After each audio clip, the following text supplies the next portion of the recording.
আল্লাহ রাব্বুল আলামিন কুরআনুল কারীমের সূরাতুত তাওবার 36 নম্বর আয়াতের মধ্যে আল্লাহ বলেন, বিসমিল্লাহির রহমানির রহিম,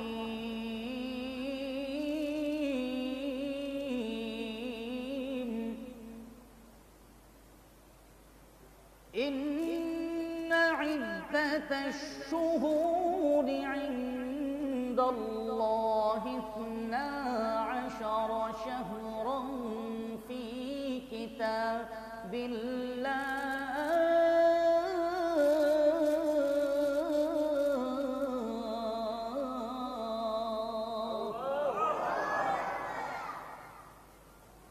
يوم خلق السماوات والأرض منها أربعة حرم الله أكبر মুসলমান বাবাজিরা আমার, আল্লাহ রাব্বুল আলামিন যেদিন আসমান আর জমিনকে আল্লাহ তাআলা বানিয়েছেন বন্ধু, ইয়াউমা খালাকাস সামাওয়াতি ওয়াল আরদ, যেই দিন থেকে আল্লাহ পাক রব্বুল আলামিন দুনিয়ার আসমান আর জমিন আল্লাহ তাআলা বানিয়েছেন, ওই দিন থেকে ইন্না ইদ্দাতাশ শুহুরি ইনদাল্লাহি 12 শাহরান ফি কিতাবিল্লাহ, আল্লাহ রাব্বুল আলামিনের কাছে মাসের গণনা অনুযায়ী মাস হলো আল্লাহ তাআলার কাছে 12টা। জোরে বলেন কয়টা? আরো জোরে বলেন কয়টা? আল্লাহ রাব্বুল আলামিন বলেন, মিনহা আরবাআতুন হুরুম, এরে বান্দা এই 12টা মাসের মধ্যে বান্দা 4টা মাস এমন আছে যে 4টা মাস আমি আল্লাহ তাআলার কাছে বড় দামি আর পছন্দের। 4টা মাস আল্লাহ তাআলার কাছে অনেক পছন্দের। একটা 3টা মাস হলো লাগাতার 3টা মাস। সেগুলো কি? রজব মাস আল্লাহ তাআলার কাছে বড় দামি, আর শাওয়াল, জিলকদ, জিলহজ। শাওয়াল মাস না, সরি শাওয়াল না, জিলকদ, জিলহজ, মুহররম। জিলকদ, জিলহজ, মুহররম, আর হলো মাঝখান দিয়ে রজব। এই 4টা মাস আল্লাহ রাব্বুল আলামিনের কাছে বড় দামি। চিল্লায় বলেন আলহামদুলিল্লাহ। ঠিক এই মুহূর্তে আমরা যেই মাসের মধ্যে এসে পৌঁছেছি, উপনীত হয়েছি,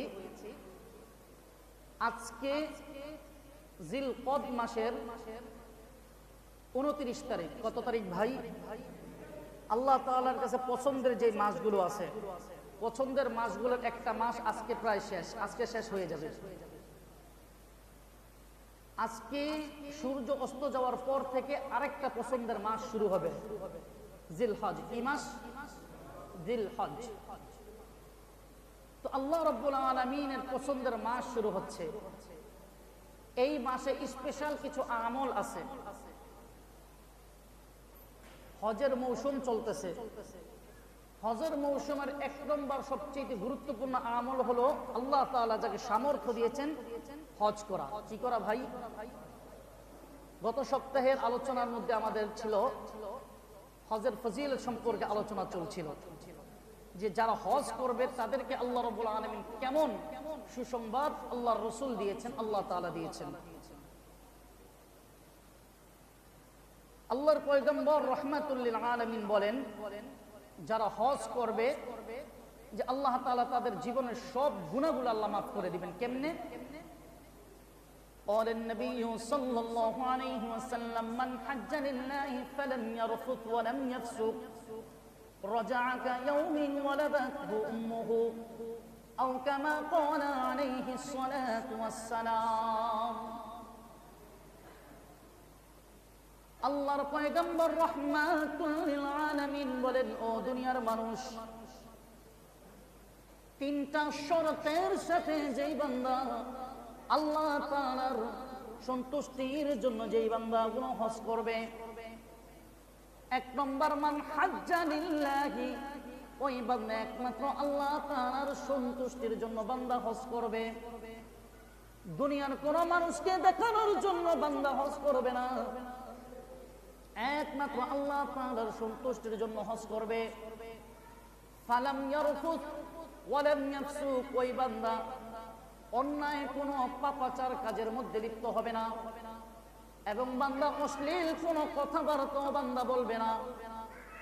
এই তিন জিনিসের সাথে যেই বান্দা হজ করবে, আল্লাহর পয়গম্বর রাহমাতুল লিল আলামিন বলেন, মান হাজ্জা লিল্লাহি ফালাম ইয়ারফুত ওয়ালাম ইয়াফসুক রাজাআ কায়াউমিন ওয়ালাদাতহু উম্মুহু।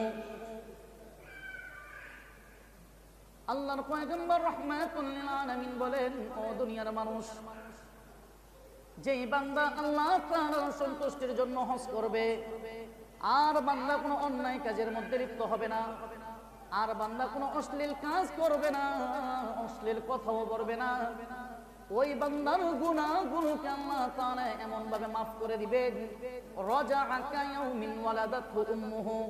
ওই বান্দা যেদিন তার মা দুনিয়াতে বান্দাকে ভূমিষ্ঠ করেছিল, ওই দিন ওই বান্দা যেমন নিষ্পাপ ছিল, তার আমলনামার মধ্যে যারা পরিমাণ কোনো গুনাহ ছিল না।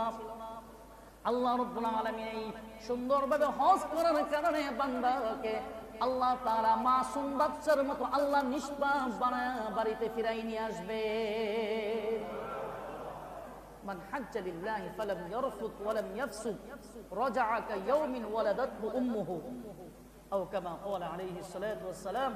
বান্দা, আল্লাহর রাসূল বলেন, যেই বান্দা আল্লাহর জন্য হজ করবে, যেই বান্দা কোনো অন্যায় কাজ করবে না, হজের সময় কোনো অশ্লীল কথাও বলবে না, ওই বান্দা যেদিন জন্ম হয়েছিল তার আমল নামায় এক জাররা পরিমাণ যেমন কোনো গুনাহ ছিল না, আল্লাহ তাআলা এমন নিষ্পাপ বানায় বান্দাকে বাড়িতে ফিরিয়ে আনবেন। সুবহানাল্লাহ।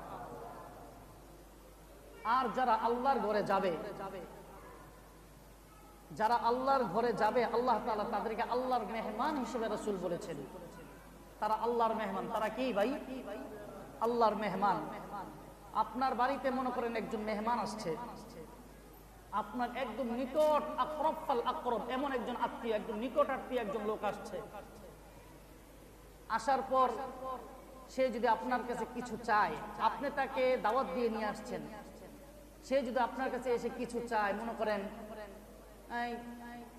সে আপনার কাছে যে কোনো একটা সাধারণ জিনিস চাইলো, আপনি এটা দিবেন না তাকে, নাকি তাকে না করে দিবেন? আপনি কি তাকে দিবেন না না করে দিবেন? বলেন তো ভাই। দিবেন না? আপনার সাধ্যের মতো যতটুকুন চেষ্টা মানে আপনার যত চেষ্টা আছে আপনি করবেন তাকে দেওয়ার জন্য, ঠিক না? ঠিক যারা আল্লাহ তাআলার ঘরে হজ করার জন্য যাবে, তো রাসূল আরবি সাল্লাল্লাহু আলাইহি ওয়াসাল্লাম বলেন, ওই বান্দা আর বান্দিগুলো আল্লাহ তাআলার মেহমান। সুবহানাল্লাহ।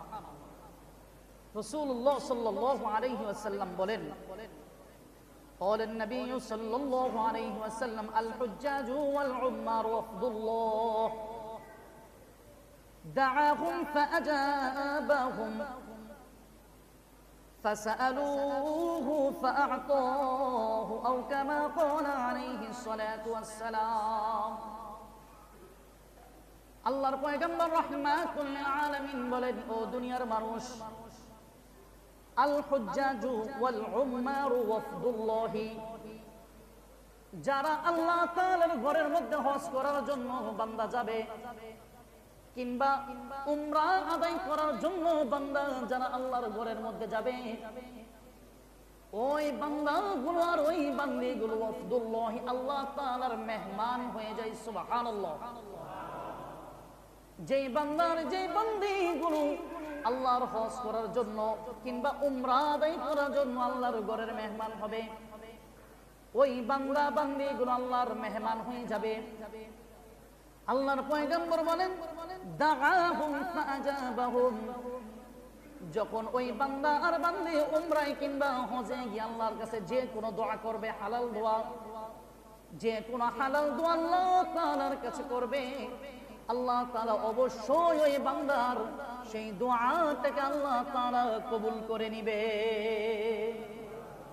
যেই দোয়া করবে বান্দা, রাসূল বলেন, দাআহুম ফাআজাবাহুম, বান্দা আল্লাহ তাআলার কাছে কাবা ঘরে গিয়ে হজ কিংবা উমরাকারী, হজকারী বা উমরাকারী যদি আল্লাহর কাছে দোয়া করে, তো যেই দোয়া আল্লাহর কাছে করবে হালাল দোয়া, সব দোয়া